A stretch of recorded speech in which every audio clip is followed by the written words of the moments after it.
የበደላችሁ ካለ ይቅር በሉ። ወንድሞቼ እናቶቼ ሆይ ጥላቻ በጣም ክፉ ነው።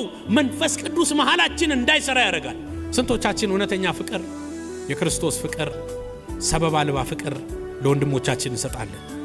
ስንቶቻችን ቸርች ስንመጣ ስማይሊንግ ፌስ፣ ፈገግታ የተሞላ ደስታ የተሞላ ፌስ ይዘን እንመጣለን?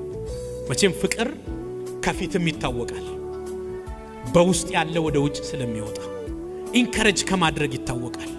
ቤተ ክርስቲያን ውስጥ ስንመጣ ዋው አንተን ስለማይኮ እግዚአብሔርን አመሰግናለሁ፣ አንተ አጠገቤ ስለተቀመጥክ እግዚአብሔር ይባረክ፣ መንግስተ ሰማያት አብረን ምን ወርስነ። ፍቅርን መስጠት ብዙዎቻችን መቀበል ነው ደስ የሚለን። መቀበል በጣም ደስ ይላል ለብዙዎቻችን።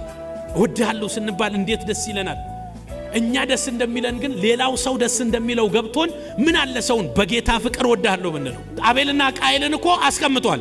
በቅናት ነው የተነሳስ። ፍቅር ቢኖረው ቅናት የለም።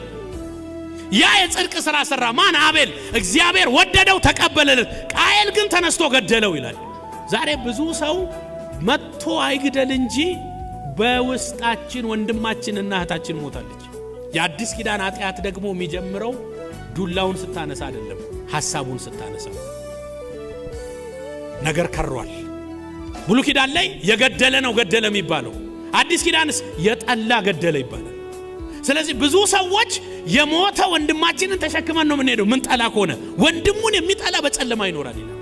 ፍቅር ከሌለ የዳንበት የመዳን መታወቂያ ረጃጅም ልሳን ማውራታችን አይደለም፣ ከሰማይ እሳት ማውረዳችን አይደለም። እኛ ወንድሞችን ስለምንወድ እንደ ዳንን በዚህ ይታወቃል አለ ዮሐንስ ሲናገር። የማይወድስ አልዳንም እያለ ነው። የማይወድስ ደህንነቱ ጥያቄ ውስጥ ነው። እሱን ይቅር ከምል ሁሉ ይቅርብኝ የሚል ካለ ቼክ መደረግ አለበት።